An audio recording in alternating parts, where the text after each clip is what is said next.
ఓం శాంతి. ఈరోజు Murali date 19 March 2025. బాబా చెప్తున్నారు, మధురమైన పిల్లలు, మీరు పాత ప్రపంచం, పాత శరీరం నుండి జీవించే ఉండి మరణించి ఇంటికి వెళ్ళాలి. అందువలన దేహాభిమానం వదిలి దేహీ అభిమానులుగా అవ్వండి.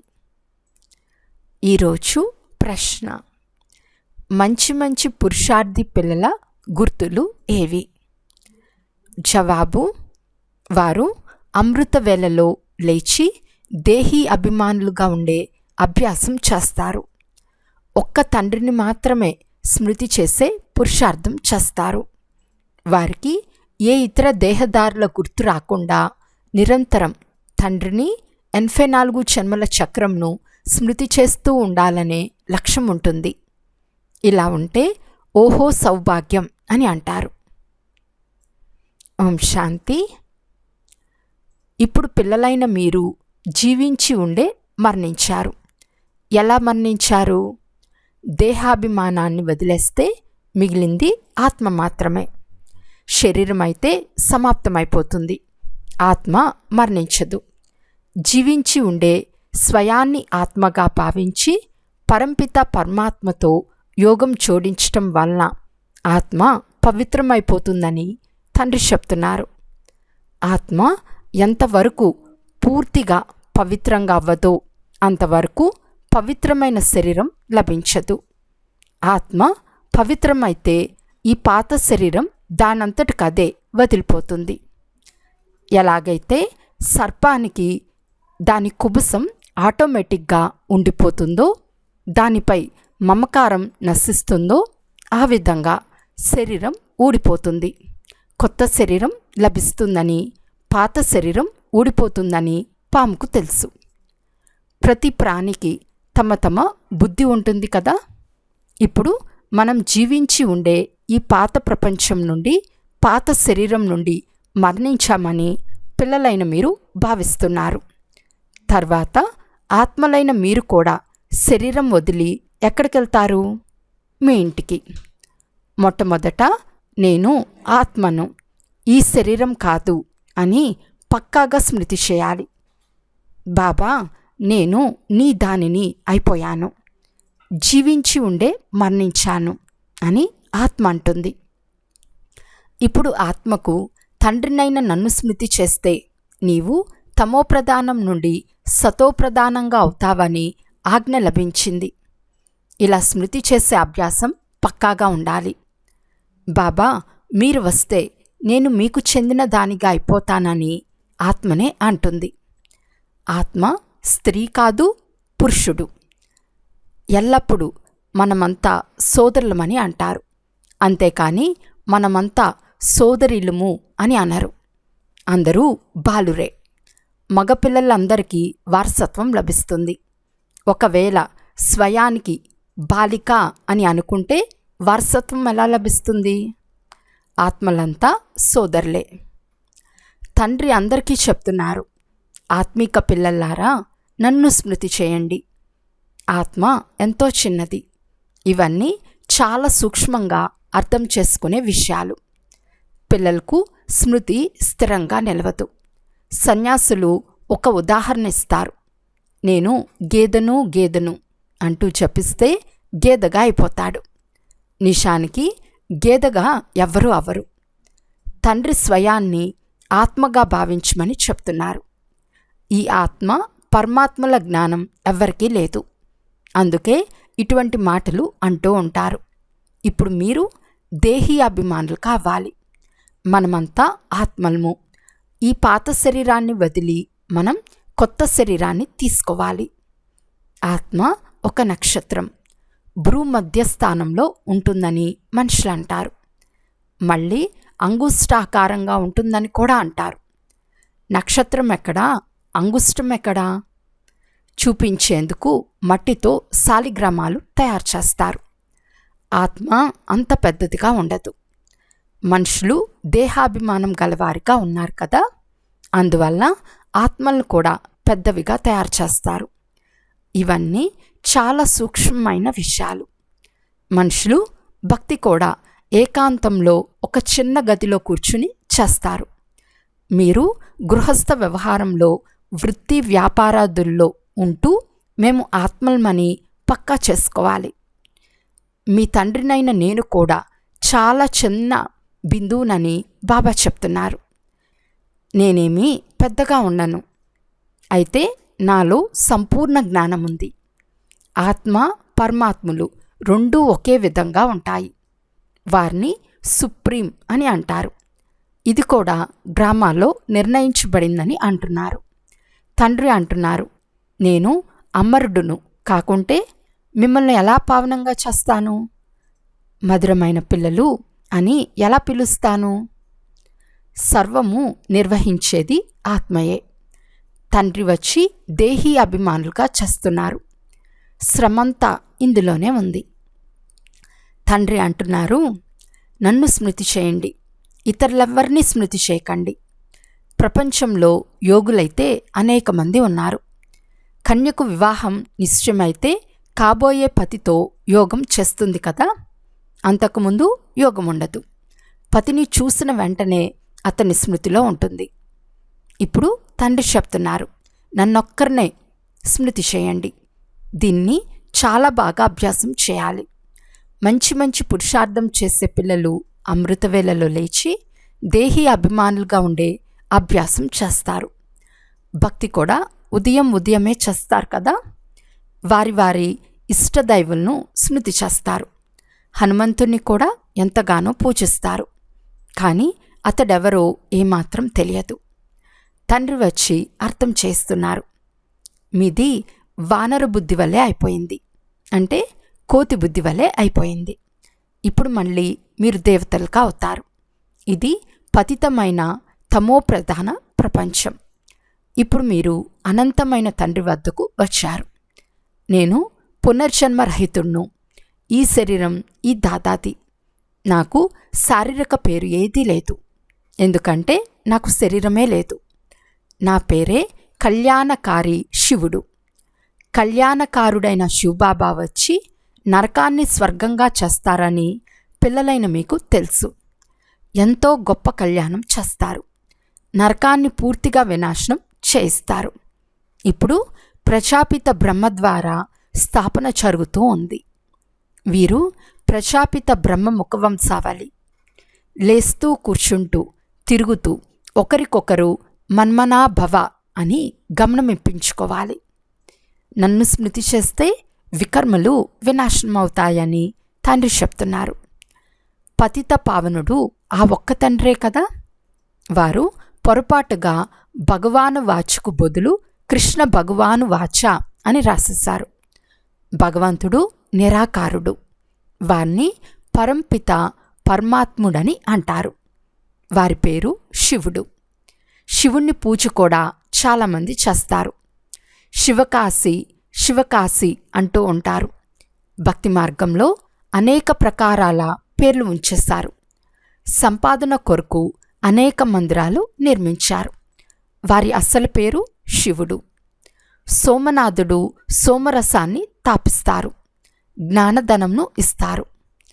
పూజారులుగా అయినప్పుడు వారి మందిరాలను నిర్మించేందుకు చాలా ఖర్చు చేస్తారు. ఎందుకంటే సోమరసంను ఇచ్చారు, అంటే జ్ఞానామృతంను ఇచ్చారు కదా. సోమనాథునితో పాటు సోమనాథిని కూడా ఉంటుంది. యథారాజ రాణి తదా ప్రజ. అందరూ సోమనాథులు. అందరూ సోమనాథులు సోమనాథునిలే. మీరు బంగారు ప్రపంచంలోకి వెళ్తారు. అక్కడ బంగారు ఇటుకలు ఉంటాయి. గోడలు బంగారు ఇటుకలతోనే నిర్మిస్తారు. చాలా బంగారం ఉంటుంది. అందుకే దాన్ని బంగారు ప్రపంచమని అంటారు. ఇది రాళ్ల ప్రపంచం, ఇనుప ప్రపంచం. స్వర్గం పేరు వింటూనే నోట్లో నీరు ఊరుతుంది. విష్ణువు 2 రూపాలు, లక్ష్మీనారాయణులు వేరువేరుగా తయారవుతారు కదా. మీరు విష్ణుపురానికి అధికారులుగా అవుతారు. ఇప్పుడుండేది రావణపురం. తండ్రి అంటున్నారు, కేవలం మీరు స్వయాన్ని ఆత్మగా భావించి తండ్రినైన నన్ను స్మృతి చేయండి. నేను పరంధామంలో ఉంటాను. ఆత్మలైన మీరు కూడా పరంధామంలోనే ఉంటారు. తండ్రి అంటున్నారు, మిమ్మల్ని నేనేమీ కష్టపెట్టను, ఇది చాలా సులభమైనది. శత్రువైన రావణుడు మీ ఎదుటనే నిలబడి ఉన్నాడు, విఘ్నాలు కలుగచేస్తాడు. జ్ఞానంలో విఘ్నాలు రావు, స్మృతిలోనే విఘ్నాలు వస్తాయి.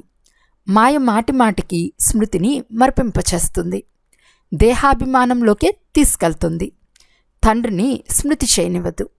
ఈ యుద్ధం జరుగుతూ ఉంటుంది. మీరు కర్మయోగులని తండ్రి అంటున్నారు. పగలు స్మృతి లేకుంటే రాత్రి కూర్చుని స్మృతి చేయండి. రాత్రి చేయు అభ్యాసం పగలు ఉపయోగపడుతుంది. నిరంతరం స్మృతి ఉండాలి.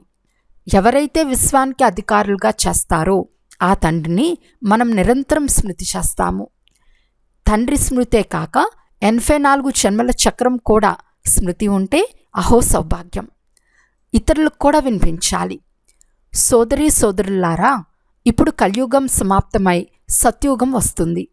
సత్యుగం కొరకు రాజయోగం నేర్పించేందుకు తండ్రి వచ్చారు. కలియుగం తర్వాత సత్యుగం వస్తుంది. ఒక్క తండ్రిని తప్ప ఇతరులెవ్వరినీ స్మృతి చేరాదు. వానప్రస్థులు సన్యాసుల వద్దకు వెళ్తారు. సన్యాసుల వద్దకు వెళ్ళి వారి సాంగత్యంలోనే ఉంటారు. వానప్రస్థము అంటే అక్కడ మాటలతో అవసరం ఉండదు. ఆత్మ శాంతిగా ఉంటుంది, లీనమవ్వదు. డ్రామా నుండి ఏ పాత్రధారి తప్పించుకోలేరు. ఒక్క తండ్రి తప్ప మరెవ్వరినీ స్మృతి చేరాదు. ఈ పాత ప్రపంచం వినాశనమైపోతుంది, శ్మశానంగా మారుతుంది కదా. అందువలన చూస్తూ కూడా స్మృతి చేరాదు. శరీరాన్ని ఎప్పుడైనా గుర్తు చేసుకుంటారా? అందరూ మరణించే ఉన్నారని తండ్రి చెప్తున్నారు. పతితుల నుండి పావనంగా చేసేందుకు నేను వచ్చాను. ఇదంతా సమాప్తమైపోతుంది. బాంబులు మొదలైనవి కూడా తయారు చేస్తున్నారు. చాలా వేగవంతమైనవి, చాలా తీక్ష్ణమైనవి తయారు చేస్తారు. ఇక్కడ కూర్చుని ఎక్కడ గురి పెడితే అక్కడ పడతాయని అంటారు. ఇది మళ్ళీ వినాశనమవుతుందని నిర్ణయింపబడింది. నూతన ప్రపంచం కొరకు రాజయోగం నేర్పించేందుకు భగవంతుడు వచ్చారు. శాస్త్రాల్లో వర్ణించిన మహాభారత యుద్ధం ఇదే. స్థాపన వినాశన కార్యాల కొరకు స్వయం భగవంతుడే వచ్చారు. చిత్రాలు కూడా స్పష్టంగా ఉన్నాయి. మనం ఇలా తయారవుతామని మీరు సాక్షాత్కారంలో చూశారు. ఇక్కడ మీరు చదువుకునే చదువు సమాప్తమైపోతుంది. అక్కడ వకీలు, డాక్టర్లు మొదలైన వారి అవసరమే ఉండదు. మీరేమో ఇక్కడి నుండే వారసత్వం తీసుకెళ్తారు. కళలు, నిపుణత కూడా ఇక్కడి నుండే తీసుకెళ్తారు. గృహాలు మొదలైనవి తయారు చేసే ఫస్ట్ క్లాస్ అయిన వారు ఉంటారు. వారు అక్కడ కూడా తయారు చేస్తారు. బజార్లు మొదలైనవి కూడా ఉంటాయి కదా. పనులేమో జరిగిపోతాయి. ఇక్కడ సంపాదించిన తెలివిని అక్కడికి తీసుకెళ్తారు. విజ్ఞానం ద్వారా కూడా మంచి నైపుణ్యం నేర్చుకుంటారు. అదంతా అక్కడ ఉపయోగపడుతుంది. వారు ప్రజల్లోకి వస్తారు. పిల్లలైన మీరు ప్రజల్లోకి రారు. మీరు బాబా మమ్మాల హృదయ సింహాసనాధికారులుగా అయ్యేందుకే వచ్చారు. తండ్రి ఇచ్చిన శ్రీమతంను అనుసరించాలి. ఫస్ట్ క్లాస్ శ్రీమతం ఒక్కటే, నన్ను స్మృతి చేయండి. కొంతమంది భాగ్యం అనాయాసంగా తెరుచుకుంటూ ఉంటుంది. ఏదో ఒక కారణం నిమిత్తంగా అవుతుంది. వివాహం చేసుకుంటే సర్వనాశనం అవుతారని కుమారీలకు కూడా బాబా చెప్తున్నారు. బాబా చెప్తున్నారు, ఈ మురికి కాలువలో పడకండి. తండ్రి చెప్పే మాట మీరు విన్నరా? స్వర్గంలో మహారాణిగా అవ్వరా? మేము ఈ ప్రపంచంలోకి ఎప్పుడు వెళ్ళమని స్వయంతో మీరు ప్రతిజ్ఞ చేసుకోవాలి. మేము ఆ ప్రపంచంలోకి ఎప్పుడు వెళ్ళమని, అంటే కలియుగంలోకి ఎప్పుడు వెళ్ళమని స్వయంతో స్వయం ప్రతిజ్ఞ చేసుకోవాలి.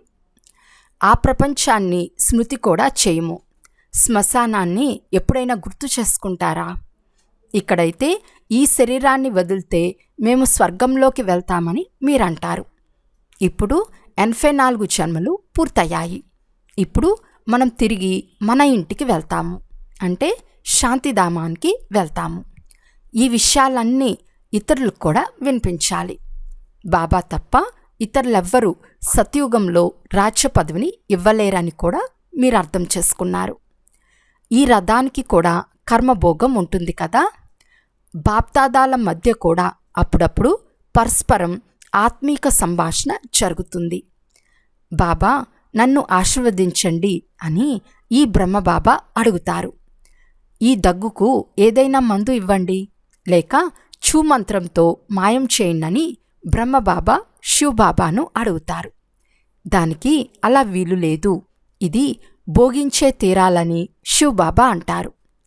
నీ రథం తీసుకున్న దానికి ఫలితమేమో ఇస్తాను, పోతే ఇది నీ లెక్కాచారం. చివరి వరకు ఏదో ఒకటి అవుతూనే ఉంటుంది. నిన్ను ఆశీర్వదిస్తే అందర్నీ ఆశీర్వదించవలసి వస్తుంది. ఈరోజు ఇక్కడ ఈ కన్య కూర్చుని ఉంది. రేపు రైల్లో వెళ్తూ ప్రమాదం జరిగి మరణిస్తే బాబా దాన్ని డ్రామా అని అంటారు. అంతేకాని బాబా నాకు ముందు ఎందుకు తెలపలేదు అని అడగరాదు. చట్టం అలా లేదు. నేను పతితులను పావనంగా చేసేందుకు వస్తాను, అంతేకాని ఇవన్నీ చెప్పేందుకు నేను రాలేదు. నీ లెక్కాచారం నీవే చుక్తూ చేసుకోవాలి. ఇందులో ఆశీర్వాదాల విషయమే లేదు. అవి కావాలంటే సన్యాసుల వద్దకు వెళ్ళండి. బాబా ఒక్క విషయం మాత్రమే తెలుపుతారు, నన్ను మీరు నరకం నుండి స్వర్గంలోకి తీసుకెళ్ళండి అని పిలిచారు. పతిత పావన సీతారామ అని పాటలు కూడా పాడతారు, కానీ ఉల్టాగా అర్థం చేసుకున్నారు. రఘుపతి రాఘవ రాజారాం అని మహిమ కూడా చేస్తారు. భక్తి మార్గంలో నీవు ఎంతో ధనం పోగొట్టుకున్నావు అని ఒక పాట కూడా ఉంది. ఏ వింతను చూశావు?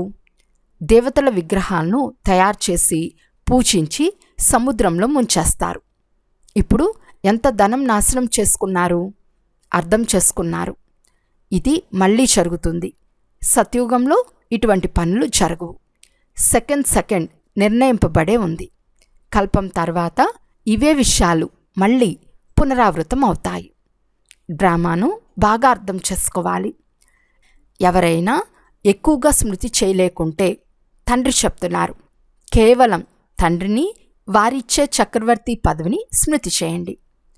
ఆత్మలైన మనం 84 జన్మల చక్రంను ఎలా పూర్తి చేసుకుని వచ్చామో మీ ఆంతరికంలో సదా మ్రోగుతూ ఉండాలి. చిత్రాలను చూపించి అర్థం చేయించడం చాలా సులభం. ఇది ఆత్మీక పిల్లల ఆత్మీక సంభాషణ. తండ్రి పిల్లలతోనే ఆత్మీక సంభాషణ చేస్తారు, ఇతరులెవ్వరితోనూ మాట్లాడరు. తండ్రి చెప్తున్నారు, స్వయాన్ని ఆత్మగా భావించండి. సర్వము నిర్వర్తించేది ఆత్మనే. మీరు 84 జన్మలు తీసుకున్నారని తండ్రి స్మృతినిప్పిస్తున్నారు. మానవ జన్మనే తీసుకున్నారు. తండ్రి ఎలాగైతే వికారాల వశం అవ్వకండని ఆజ్ఞ జారీ చేశారో అదేవిధంగా ఎప్పుడు ఏడవకండి అని కూడా ఆర్డినెన్స్ జారీ చేస్తున్నారు. సత్యత్రేతాయుగాలలో ఎప్పుడూ ఎవ్వరూ ఏడవరు. చిన్నపిల్లలు కూడా ఏడవరు. ఏడ్చేందుకు అనుమతి లేదు. ఆ ప్రపంచమే హర్షితంగా ఉండే ప్రపంచం. అలా ఉండేందుకు అభ్యాసమంతా ఇక్కడే చేయాలి. అచ్చా, మధురాతి మధురమైన అపురూపమైన పిల్లలకు మాతాపిత బాప్దాదాల ప్రియ స్మృతులు మరియు గుడ్ మార్నింగ్. ఆత్మిక పిల్లలకు ఆత్మిక తండ్రి నమస్తే. ఆత్మిక తండ్రికి ఆత్మిక పిల్లల యొక్క ప్రియ స్మృతులు మరియు నమస్తే నమస్తే నమస్తే. ధారణ కొరకు ముఖ్య సారము. ఫస్ట్ పాయింట్, తండ్రి నుండి ఆశీర్వాదాలు అడిగేందుకు బదులు స్మృతి యాత్ర ద్వారా మీ లెక్కాచారాన్ని సమాప్తం చేసుకోవాలి. పావనంగా అయ్యే పురుషార్థం చేయాలి. ఈ డ్రామాను యథార్థంగా అర్థం చేసుకోవాలి. సెకండ్ పాయింట్, ఈ పాత ప్రపంచాన్ని చూస్తున్న స్మృతి చేయరాదు. కర్మయోగులుగా అవ్వాలి. సదా హర్షితంగా ఉండే అభ్యాసం చేయాలి. ఎప్పుడు ఏడవరాదు. ఈరోజు వరదానము. ప్రవృత్తిలో ఉంటూ నాది అనే దాన్ని త్యాగం చేసే సత్యమైన ట్రస్టీ మాయాజీత్ భవ. ఎలాగైతే మురికిలో క్రిములు జన్మిస్తాయో అలా నాది అనేది వస్తే మాయ అక్కడ జన్మిస్తుంది. మాయాజీతుగా అయ్యే సులభమైన పద్ధతి స్వయాన్ని సదా ట్రస్టీగా భావించండి. బ్రహ్మకుమార్ అంటే ట్రస్టీ. ట్రస్టీగా ఉండేవారికి ఎందులో కూడా మోహం ఉండదు. ఎందుకంటే వారిలో మేరాపన్ అంటే నాది అనే భావన ఉండదు. గృహస్థులమని భావిస్తే మాయ వస్తుంది. ట్రస్టీగా భావిస్తే మాయ పారిపోతుంది. అందువలన న్యారేగా అయి తర్వాత ప్రవృత్తి యొక్క కార్యంలోకి వస్తే మాయా ప్రూఫ్గా ఉంటారు. న్యారా అంటే అతీతంగా అవటం. ఈరోజు స్లోగన్: ఎక్కడ అభిమానం ఉంటుందో అక్కడ అవమానం యొక్క ఫీలింగ్ తప్పకుండా వస్తుంది. అవ్యక్త సూచన: సత్యత మరియు సభ్యతారూపీ కల్చర్ను అలవాటు చేసుకోండి. మీ ఆంతరిక స్వచ్ఛత, సత్యత అనేది మీ లేవటంలో, కూర్చోవటంలో, మాట్లాడటంలో, సేవ చేయటంలో జనులకు అనుభవమైనప్పుడు పరమాత్మ ప్రత్యక్షతకు నిమిత్తంగా అవుతారు. అందుకు పవిత్రత అనే దీపం సదా వెలుగుతూ ఉండాలి. కొంచెం కూడా అలసటలోకి రాకూడదు. పవిత్రతా దీపం ఎంత స్థిరంగా ఉంటుందో అంత సహజంగా అందరూ తండ్రిని గుర్తించగలరు. అచ్చా, ఓం శాంతి.